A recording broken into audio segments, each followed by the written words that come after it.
Harta kekayaan 3 hakim sidang PKX terpidana kasus Vina, Galuh punya 4 rumah.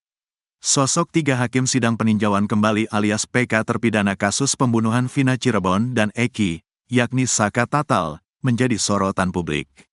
Tak hanya itu, harta kekayaan ketiga hakim sidang PK Saka Tatal tersebut juga tak luput dari pantauan publik.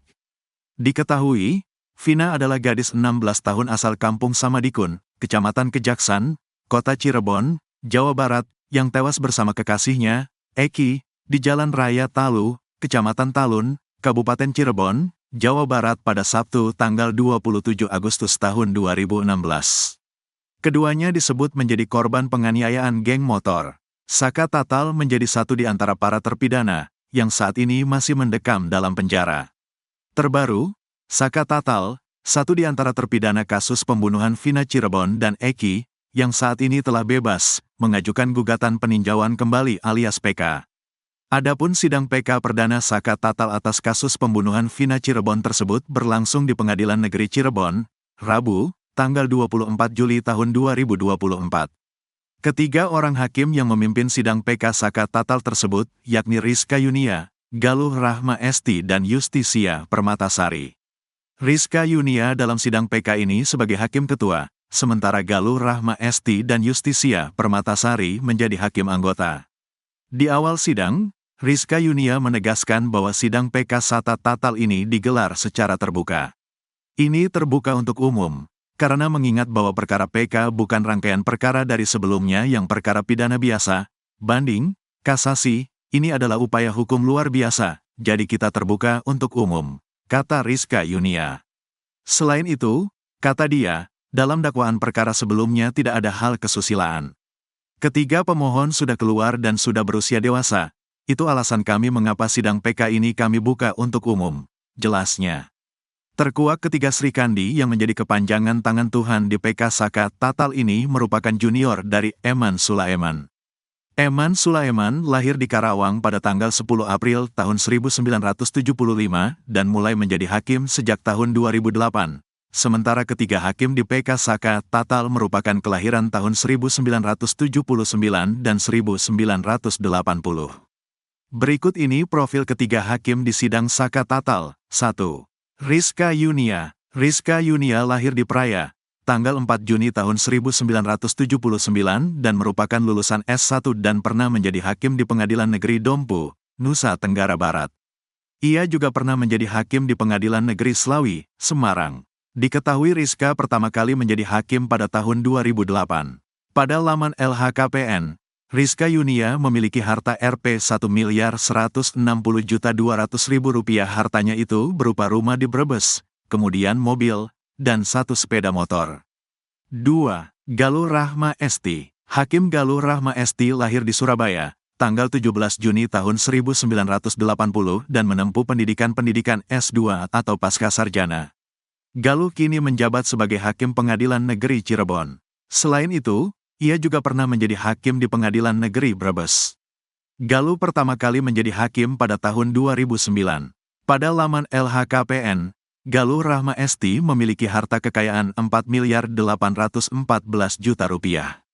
Kekayaannya terdiri dari 4 rumah, 5 mobil dan 1 motor. 3. Justisia Permatasari. Hakim Justisia Permatasari lahir di Jakarta, tanggal 25 April tahun 1980 dan merupakan lulusan S1. Hakim Justisia pernah menjadi hakim di Pengadilan Negeri Salatiga sebelum kini menjabat sebagai hakim di Pengadilan Negeri Cirebon. Justisia pertama kali menjadi hakim pada tahun 2009. Pada laman LHKPN, Justisia memiliki harta kekayaan Rp1.128.490.000. Harta itu hanya berupa mobil, harta bergerak lain, surat berharga, lalu kas dan setara kas.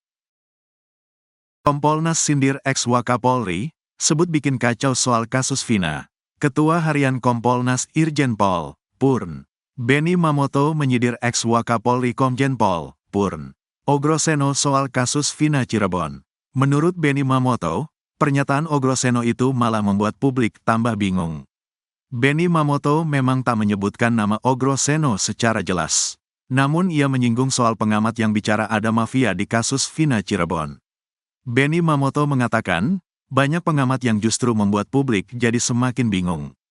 Banyak pengamat yang selalu memulai statementnya, mungkin, seandainya, kalau, kata Benny Mamoto dikutip dari YouTube Tiffany News, Selasa, tanggal 23 Juli tahun 2024. Bahkan kata dia, pernyataan dari para pengamat itu hanya omong kosong. Ujungnya nanti kalau kita dicermati betul statement itu tidak ada nilainya, tapi sudah membentuk atau memframing, jelas dia. Kemudian ia pun memberi contoh pengamat yang memberikan pernyataan omong kosong itu. Contoh, di balik ini ada mafia. Kita semua tahu mafia itu apa sih, jelas dia. Benny Mamoto pun berharap para pengamat bisa memberikan pernyataan yang lebih bijak. Perlu para pengamat ini sedikit bijak dalam mengeluarkan statement. Analisa, lebih bagus yang mengedukasi publik, tandasnya. Meski begitu, Benny Mamoto mengakui bahwa ada kelemahan yang dilakukan penyidik dalam menangani kasus Vina Cirebon. Penyidikan kasus ini kita cermati memang ada kelemahan, khususnya dalam hal pendekatan SCI, kata dia. Sehingga kelemahan itu yang dijadikan celah untuk berdebat. Inilah yang kemudian ada celah yang selama ini menjadi perdebatan meskipun sudah ada putusan yang sudah inkrah, ungkap Benny Mamoto. Sebelumnya, ex-Wakapolri Komjen Pol. Purn. Ogroseno sempat menyebut ada mafia di balik kasus Vina. Analisa kita kan banyak waktu itu, kalau sampai sadis seperti ini, itu bukan ukuran manusia yang dendam biasa, bukan, ini mafia, kata Ogroseno dikutip dari YouTube Abraham Samad Speak Up, Selasa. Namun ia tidak mengetahui mafia apa yang ada di baliknya. Tapi mafia apa saya gak tahu. Apalah mafia kaitan dengan dilihat ada gak bisnisnya Eki atau Vina, atau bisa juga mungkin dengan narkoba dan sebagainya, kata dia. Sebab diakui Ogroseno, hal itu berdasarkan kondisi kedua korban yang sangat mengenaskan. Ini pasti ada latar belakang yang mengakibatkan kedua anak manusia ini dibunuh dengan cara sadis, kata dia. Bahkan menurutnya, motif pembunuhan terhadap Vina dan Eki ini pasti sangat luar biasa. Motifnya luar biasa, tapi ini terlalu sadis menurut saya, tandasnya. Saksi kasus Vina ngaku buat keterangan palsu, bongkar kelakuan Aep dan Rudiana. Pengakuan mengejutkan disampaikan Dede, seorang saksi mata dalam kasus pembunuhan Vina Cirebon dan Eki, yang terjadi pada 8 tahun silam.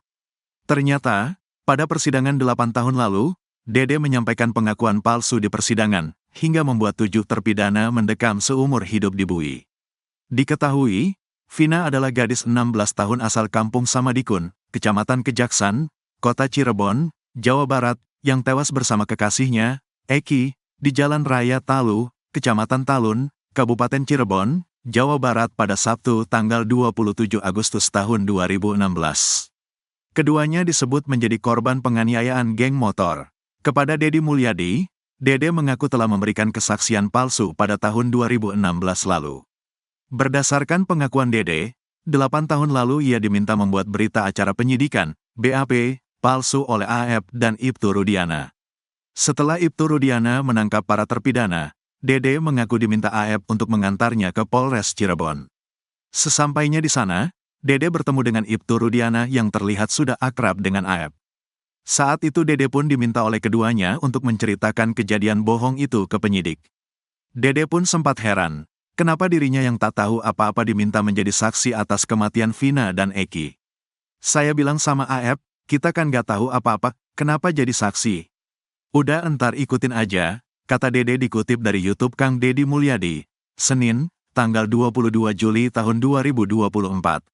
Saya bingung, saya bilang, apa ini gak keberatan, kata dia, udah ikutin aja, saya dalam hati sebenarnya pengen gak mau jadi saksi, saya pengen keluar dari situ, cuma udah di dalam saya bisa apa. Saya bingung, rasa takut juga ada, diminta jadi saksi oleh Rudiana dan Aep, setelah itu masuk ruangan di BAP oleh penyidik. Namun sebelum diperiksa penyidik, Dede terlebih dahulu diberitahu skenario palsu oleh Aep dan Rudiana.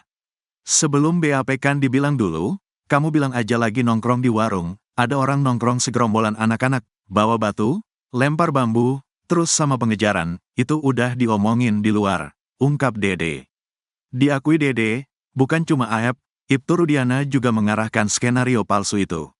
Aep sama Rudiana ngasih tahu ke saya Pak, kata dia. Itu diarahin sama Rudiana, kamu bohong gak sama saya? Tanya Dedi Mulyadi. Gak Pak, 100% saya benar, ungkap Dede lagi. Dede pun menyadari bahwa kesaksian palsunya itu membuat 7 terpidana divonis penjara seumur hidup. Saya merasa dosa, kata Dede.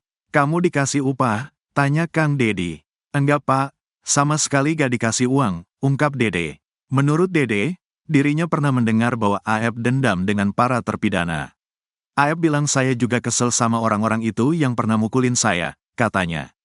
Ditegaskan oleh Dede, pelemparan batu dan pengejaran yang dilakukan para terpidana itu sebenarnya tidak ada. Bohong itu, tidak ada sama sekali, kata Dede. Kini Dede bersedia mencabut babnya tahun 2016 dan mengakui bahwa kesaksiannya itu bohong. Bahkan Dede sudah siap menanggung resiko terburuk, yaitu di penjara. Hal itu dilakukan oleh Dede demi mengungkap kasus Vina yang sebenarnya. Siap, jadi terpidana. Pokoknya sebelum saya keluar juga saya udah kuatin mental saya dan fisik saya, tandasnya.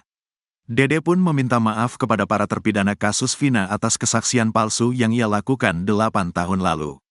Buat 8 terpidana yang kemarin sudah divonis, saya minta maaf yang sebesar-besarnya. Saya merasa bersalah, saya merasa berdosa. Cuma sebenarnya dari hati kecil saya tidak mau melakukan itu. Cuma karena saya takut dan terpaksa melakukan itu, tuturnya. Ogah minta maaf ke Rudiana, seorang saksi mata dalam kasus pembunuhan Vina Cirebon dan Eki, yang terjadi 8 tahun silam. Dede mengaku tak takut dengan ancaman somasi yang dilayangkan Ibtu Rudiana. Ibtu Rudiana dikabarkan melayangkan somasi terhadap Dede dan juga mantan Bupati Purwakarta Dedi Mulyadi. Diketahui, Vina adalah gadis 16 tahun asal Kampung Samadikun, Kecamatan Kejaksan, Kota Cirebon, Jawa Barat, yang tewas bersama kekasihnya, Eki, di Jalan Raya Talu, Kecamatan Talun, Kabupaten Cirebon, Jawa Barat pada Sabtu tanggal 27 Agustus tahun 2016. Keduanya disebut menjadi korban penganiayaan geng motor. Tak gentar diancam akan dilaporkan oleh Ibtu Rudiana, Dede teman Aep Ogah meminta maaf. Dede menegaskan, ia lebih baik meminta maaf kepada para narapidana dan keluarganya daripada minta maaf pada Ibtu Rudiana. Pernyataan itu dilontarkan Dede secara spontan saat konferensi pers bersama dengan Otto Hasibuan dan Dedi Mulyadi. Pada konferensi pers itu, wartawan menanyakan tanggapannya soal somasi yang dilayangkan oleh Ibtu Rudiana. Melalui kuasa hukumnya, Pitra Romadoni, Ibtu Rudiana meminta Dede meminta maaf. Hal itu karena Dede diduga telah memfitnah Ibtu Rudiana di kanal YouTube Kang Dedi Mulyadi. Ibtu Rudiana memberikan waktu 3 kali 24 jam kepada Dede, Dedi Mulyadi, dan Liga Akbar. Jika tak minta maaf, maka Ibtu Rudiana akan melaporkan ketiganya ke polisi. Menanggapi hal itu, Dede pun hanya tersenyum santai. Minta maaf buat apa, Pak? Tanya Dede. Sebab menurut Dede, dirinya sudah mengatakan kejujuran yang ia pendam selama 8 tahun. Dede pun siap kalau pengakuannya itu malah akan membuat dirinya dipenjara. Sehingga ia tidak takut jika Ibtu Rudiana memberikan ancaman akan melaporkan dirinya. Meskipun saya masuk penjara menggantikan 7 terpidana itu, saya siap Pak, kata Dede. Dengan tegas, Dede mengaku tidak akan meminta maaf pada Ibtu Rudiana terkait pernyataan terbarunya di publik.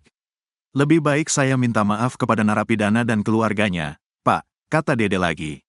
Mendengar itu, Otto Hasibuan pun hanya bisa tersenyum. Saya gak usah jawab, kliennya sudah jawab sendiri, dia spontan lo jawab itu, kata Otto Hasibuan. Otto pun kini heran kenapa Dedi Mulyadi ikut disomasi Ibtu Rudiana. Sebab, apa yang dilakukan oleh Dedi Mulyadi ini, kata Otto, tidak melanggar hukum. Kang Dedi ini justru dijadikan pahlawan karena mengungkap kebenaran. Salah Kang Dedi apa? Kalau Kang Dedi melakukan investigasi, itu kan hak dia, jelasnya. Sama dengan Dede, Dedi Mulyadi pun menolak menyampaikan permohonan maaf. Kalau saya mah tukang minta maaf, maafin aku dek kalau ada ucapan aku yang tidak berkenan. Tapi kalau minta maaf karena menayangkan Dede, tidak, kata Dedi Mulyadi.